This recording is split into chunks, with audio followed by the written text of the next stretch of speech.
gun, get your gun. Take it on the run, on the run, on the run. Hear them calling you and me. Our next discussion today and lecture is Chapter 21, The Great War. Before World War II, World War I was called the Great War. Nobody called World War I World War I when it was going on because we didn't know there was going to be a World War II.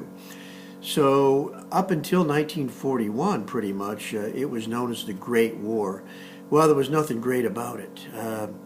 We lost over 16 million people worldwide.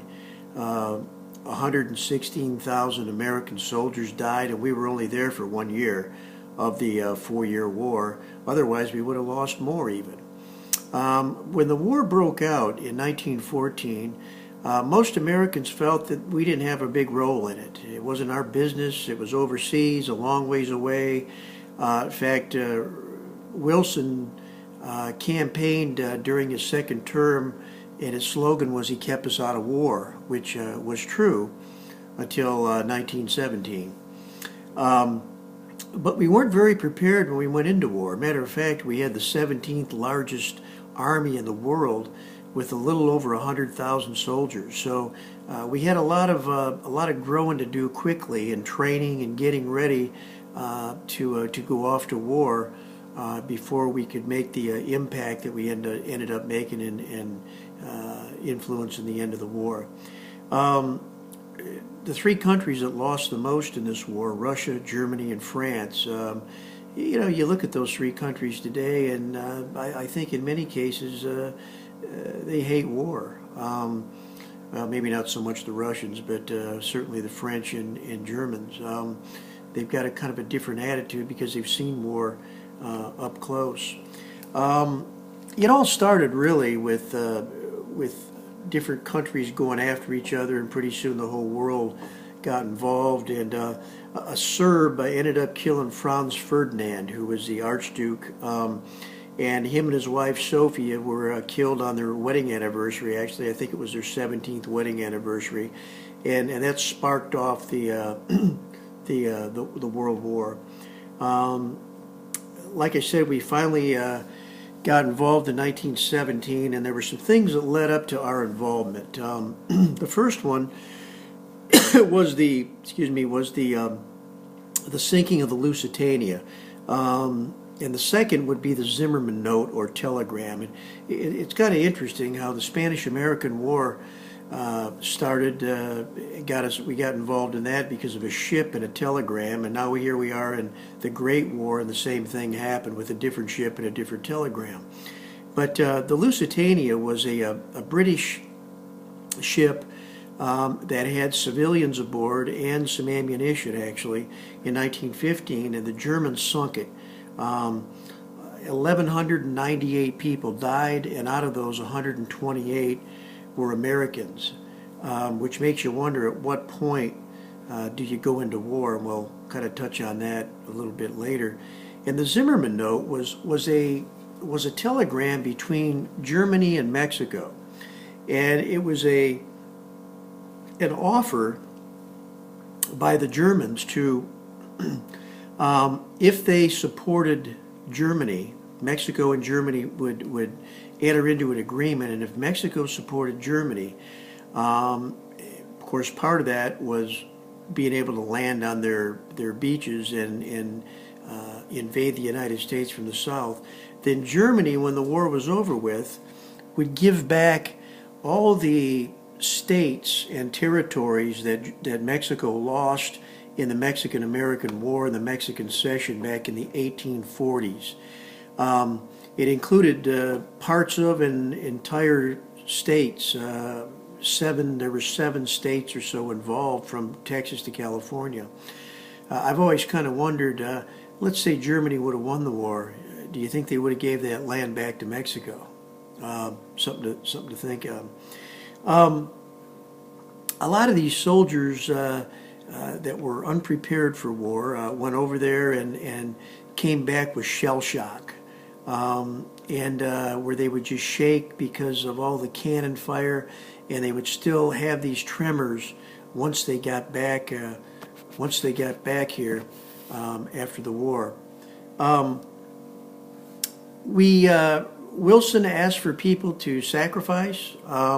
We had things like meatless days, meatless Monday, wheatless Wednesdays, gasless days where people wouldn't buy gasoline, and that meant more food and fuel for our soldiers. We also funded the war with war bonds. People would loan money to the government for bonds, and that would be used to fight the war. It was also a time when free speech was stifled. We had the Sedition Act, which basically said that if you spoke out against the war effort publicly, you could be in big trouble and be arrested and thrown in jail because you were circumventing the war effort. We eventually, when we sent the soldiers over, we got there in 1917. The war would end in 1918, and at November 11th, 1918, and our soldiers had the nickname Doughboys. Whenever we refer to them, soldiers, we remember that term.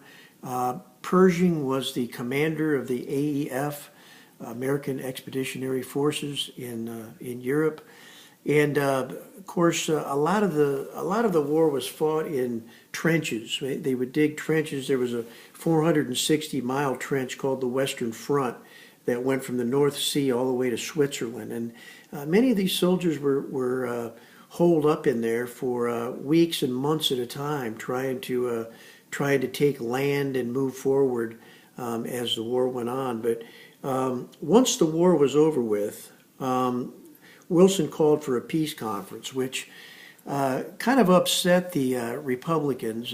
Henry Cabot Lodge was one of his big opponents, and Lodge was upset because Wilson kind of took over things instead of the Secretary of State, who usually does a lot of the negotiations. But Wilson wanted a peace conference, and included in that group would be Italy, U.S., Britain, and France. And he had this idea of a 14-point plan. You often hear that, Wilson and the 14 points, and I'm not going to go through every one of the 14 points, but they're all listed somewhere in your book or online. But the main ones was that Wilson wanted was free trade, democracy for countries, self-determination. In other words, countries should be able to be independent and decide for themselves what kind of government they want. And he envisioned this League of Nations, which I guess today the closest thing to it would be the United Nations, which we're a part of, but we never joined the League of Nations because the Republican Senate blocked it. And what that basically meant was that you have to get permission from other countries who are members of the League of Nations to go to war. If you don't get permission, you can't go to war. So basically it takes away your sovereignty. And of course, many people that oppose the United Nations today feel the same way. Well, all of this kind of war on Wilson. Wilson came back to the United States from Paris after the Versailles Treaty, and he then took his United Nations, his League of Nations idea to the people. Personally, got on a train, traveled around, gave speeches, and it really wore the guy out. Wilson ended up having a stroke. He almost died. In fact, the last 18 months or so of his term, his second term, his second wife, his first wife passed away. She pretty much ran the country. She signed all the documents. He couldn't even sign things. He was bedridden pretty much and never came out in public. A couple people I in particular I want to mention that fought the war besides Pershing that I mentioned earlier was probably one of the greatest American heroes ever, Alvin York. York was a a fellow from Tennessee, very deeply religious man who, when the war broke out, he was against war, he was against killing, and he went to his pastor and said, is there ever a time when war is a good thing, when killing is necessary? And his pastor told him, yes, sometimes there is. He joined the war and ended up becoming a hero. He killed 30-some Germans on his own, captured 100 and some, and got all kinds of medals, came back to the United States, and Alvin York became a huge hero in America. In fact, I think he's one of those guys we've kind of forgotten, unfortunately, over time. But Alvin York was kind of like Audie Murphy in World War II, which many of you may not be familiar with. The other guy I want to mention is the last survivor of World War I, the last soldier. His name was Frank Buckles, and Buckles passed away in 2011. He was 110 years old. I remember seeing Buckles on television, on the news, and they mentioned that there were two of them actually alive at that time, and one guy died, and they said that Frank Buckles is the lone remaining World War I veteran. So I got an idea at that time that I was going to write him a letter and see if I could get his autograph. I figured, once he's dead, there won't be any more. My brilliant thinking. And so I searched for him on the internet, which is a beautiful thing, trying to track down people. And lo and behold, I found him. He lived in West Virginia, found his address, wrote him a letter, put his self-addressed stamped envelope in there, and asked him if I could have his autograph. And I hadn't heard back from him, and week after week after week, and after about 5 or 6 weeks, all of a sudden I got the letter back in the mail, opened it up, and he had sent me a postcard and signed it. And then I believe it was the year later he died. So you are looking at the guy who has a autograph of the last soldier from World War I. And it's something to think about. As you guys age and people get older and we move through history, there's going to be a day probably in the next 10 years, if not sooner, that the last World War II veteran, American veteran, is going to be dead. So might be something to think about. Once they die, they take a lot of stories with them. That's for sure. Well, a couple things I want to have you ponder here as we go. One is, at what point should the United States get involved in a war? And how many people, Americans, do they have to kill, or how many of our allies have to die before we get involved in a war? Secondly, the League of Nations died. The United Nations after World War II came around. We joined that. Should we be members of the League of Nations, the United Nations? Should we have to get permission? Should we join in with other countries? Should we have one that has veto power? Or does that mess with a country's sovereignty? And no longer are we the United States of America, but we're the United Nations of the world. Something to think about on that one. And finally, back in World War I and then later World War II and then Korea and Vietnam, and we drafted soldiers. We stopped the draft in the 1970s when I was a senior in high school. But is the draft a good thing?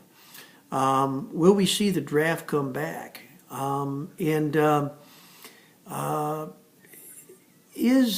If we do draft again in the future, are women going to be drafted?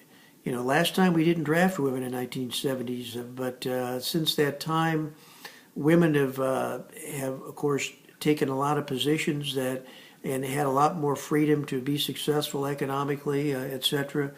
Many of them have joined the military and have been accepted in combat roles even. Should we, if we draft men in the name of equality, should we also draft women? And again, something to ponder.